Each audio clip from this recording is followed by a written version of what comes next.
আবু হুরায়রা থেকে বর্ণিত। তিনি বলেন, রসূলুল্লাহ সাল্লাল্লাহু আলাইহি ওয়াসাল্লাম বলেছেন, সূর্য উদিত হওয়ার দিনগুলোর মধ্যে আহর দিনই হচ্ছে সর্বোত্তম। আদম কে এদিনেই সৃষ্টি করা হয়েছিল। এদিনই তাকে জান্নাত থেকে বের করে পৃথিবীতে পাঠানো হয়েছিল। এদিনই তার তাওবা কবুল হয়েছিল। এদিনই তিনি ইন্তিকাল করেছিলেন এবং এদিনই কিয়ামত সংঘটিত হবে।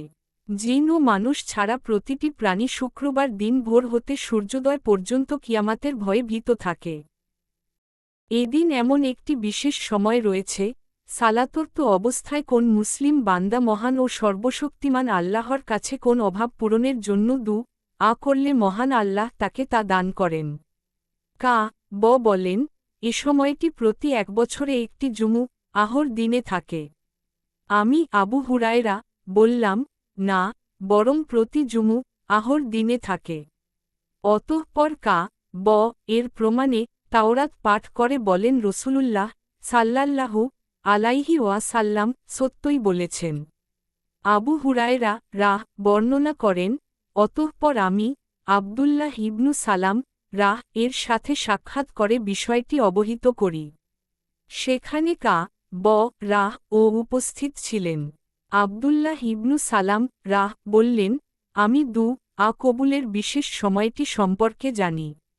আবু হুরায়রা বলেন, আমাকে তা অবহিত করুন। তিনি বলেন, সেটি হল আহর দিনের সর্বশেষ সময়। আমি আবু হুরায়রা বললাম, আহর দিনের সর্বশেষ সময় কেমন করে হবে? অথচ রসূলুল্লাহ সাল্লাল্লাহু আলাইহি ওয়াসাল্লাম বলেছেন, যে কোনো মুসলিম বান্দা সালাতরত অবস্থায় ওই সময়টি পাবে। কিন্তু আপনার বর্ণনাকৃত সময়ে তো সালাত আদায় করা যায় না। আব্দুল্লাহ ইবনু সালাম বললেন, রসূলুল্লাহ সাল্লাল্লাহু আলাইহি ওয়াসাল্লাম কি বলেননি, যে ব্যক্তি সালাতের জন্য বসে অপেক্ষা করবে সে সালাত আদায় না করা পর্যন্ত সালাতরত বলে গণ্য হবে। আবু হুরায়রা বলেন, আমি বললাম, হ্যাঁ। আব্দুল্লাহ ইবনু সালাম বললেন, তা এরূপই।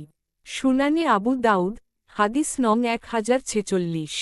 হাদিসের মান সহিহ হাদিস। সোর্স